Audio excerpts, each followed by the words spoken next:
I was stuck. Not the kind of stuck you notice right away, but the slow, creeping kind that settles into your bones. Every day felt like a rerun, scrolling through my phone, dodging the same frustrations, promising myself I'd change someday. But someday never came. Then I heard it. 1 hour a day can change your life. Not someday, but starting now. It wasn't just advice, it was a challenge. I decided to take it. 1 hour, every day, to become someone better. This is my story, and it's yours too if you're ready to claim it. Let's walk this path together. Chapter 1. The hour that changed me. I used to think I didn't have time. Work, notifications, endless to-do lists, they owned me. But one morning, I sat down with a notebook and a cup of coffee, and I gave myself 1 hour. Just 60 minutes, 4% of my day, to focus on me. No phone, no excuses. I started simple. I read a book that made me think differently about my habits. That hour felt like a rebellion against the chaos of my life. It wasn't magic, but it was mine. Each day, I returned to that hour. Sometimes I wrote down my thoughts, untangling the mess in my head. Other times, I studied a skill I'd always wanted to learn. The point wasn't to do everything, it was to do something that mattered. I realized most people don't fail because they lack talent, they fail because they give their time to everything but themselves. That 1 hour became my anchor. In weeks, I felt sharper. In months, I barely recognized the person I'd been. All because I claimed 1 hour a day to grow. Chapter 2. Rising before the world. My alarm used to be my enemy. I'd hit snooze, letting the day slip away before it even started. But one morning, I made a choice. I'd get up when the alarm rang, no excuses. The world was still dark, the house quiet, but I swung my feet to the floor. That small act felt like a victory. I wasn't just waking up, I was taking back my day. I started using those early hours to set my intention. I'd stretch, write, or just sit with my thoughts, free from the noise of the world. Each morning I showed up, I proved something to myself. I could choose action over comfort. That discipline spilled into my day. I stopped hesitating. I stopped letting my mood run the show. By owning my mornings, I owned my life. The world felt different when I started the day with power. Chapter 3. Guarding my focus. I used to be a scatterbrain. My attention pulled in 100 directions, notifications, drama, endless scrolling. My life was moving, but not forward. Then I realized my attention was my power. Where I put it shaped my future. So, I got intentional. During my daily hour, I picked one thing, a goal, a skill, a dream, and gave it my full focus. No distractions, no multitasking. It wasn't easy. My phone buzzed, my mind wandered, but I learned to say no to what didn't matter. I stopped consuming noise, headlines, likes, other people's opinions, and fed my mind with ideas that pushed me forward. A single hour of deep focus was worth more than 5 hours of scattered effort. Slowly, I became someone who didn't just react to life but created it. My future started growing where my attention went. Chapter 4. Building something real. I used to float through my days, reacting to whatever came my way. By night, I'd feel empty, like I'd done nothing that mattered. Then I decided to use my hour to build. Not just to check tasks off a list, but to create something meaningful.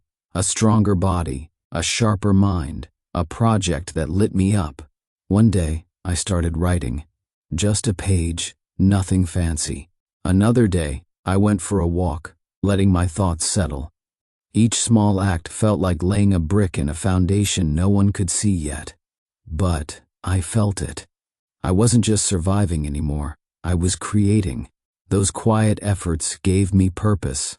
I stopped waiting for permission or the perfect moment. I built with the time I had, and that made all the difference. Chapter 5. Learning to grow. I used to think I knew enough, but when I looked at my life, I saw the same mistakes, the same doubts, circling back. So I made a rule. Every day, I'd learn one useful thing. A book, a podcast, a conversation, something that made me think better, act smarter. One day, it was a quote that stopped me cold. You don't rise to your goals, you fall to your habits. Another day, it was a tip on managing stress that changed how I handled tough moments. Each insight was a small key, unlocking a piece of my potential. I wrote them down, thought about how they applied to my life. 30 days in, I had 30 new tools. I wasn't just learning, I was changing. My decisions got clearer, my confidence grew. I wasn't smarter than anyone else, I was just hungrier to grow. Chapter 6. Moving to feel alive. I used to drag through my days, tired not from effort but from inaction. My body felt heavy, my mind foggy. Then I started moving. Not to look good, but to feel strong. During my hour I'd walk, stretch, or do push-ups in my living room.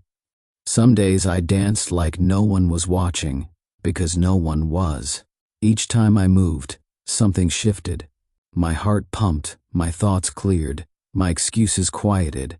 I wasn't an athlete, I was just someone who refused to let my body waste away. That movement became my fuel. It woke me up, made me feel capable. I walked taller, spoke with more conviction. My hour of movement wasn't just exercise, it was proof I could do hard things. Chapter 7. Listening to my inner voice. I used to run from silence. I'd fill my days with noise, music, screens, tasks, to avoid what was really going on inside. But one day, I stopped. I sat down, turned everything off, and just listened. It was uncomfortable at first. Questions came up. Why was I so frustrated? What was I avoiding? What did I really want? Those quiet moments became my mirror. I saw patterns, resentments I hadn't let go, fears I hadn't faced. But I also found clarity. By slowing down, I started understanding myself. I wasn't just rushing through life anymore, I was aligning it with who I wanted to be. That pause, even for a few minutes a day, gave me peace I didn't know I could have. Chapter 8. Facing what I feared. There was one problem I kept pushing away. It was always there, in the back of my mind. A conversation I dreaded, a habit I couldn't break, a truth I didn't want to admit. Ignoring it felt safe, but it was draining me. So, I decided to face it. During my hour, I took the first step. I made the call I'd been avoiding. I wrote down the truth I'd been dodging. It wasn't perfect, but it was honest. That first step broke the spell. The problem didn't vanish, but it lost its power over me. Each action I took, setting a boundary, making a decision, made me feel lighter, stronger. I wasn't running anymore. I was choosing my life, and that choice gave me a confidence I'd never known. Chapter 9. Tracking my path. I used to think I was doing enough, but I was guessing. So, I started tracking. At the end of each day, I grabbed a notebook and wrote down what I'd done with my hour. What did I accomplish? Where did I slip? What could I do better? It was like holding a mirror to my life. I saw my patterns, when I focused, when I got distracted. Tracking wasn't about judging myself. It was about owning my choices. Seeing my efforts on paper made progress real. On tough days, I'd look back and see how far I'd come. That notebook became my proof. I was showing up, day after day. And that consistency turned my small steps into a steady climb. Chapter 10. Becoming someone new. At first, my daily hour felt like work, but I kept going. I read, moved, reflected, faced hard truths, and tracked it all. Some days were messy. Some days I doubted myself, but I didn't quit. Slowly, those actions became habits. Then, those habits became me. I didn't just do better, I was better. I spoke with clarity. I moved with purpose. I trusted myself because I'd proven I could keep promises. Repetition wasn't glamorous. It was quiet.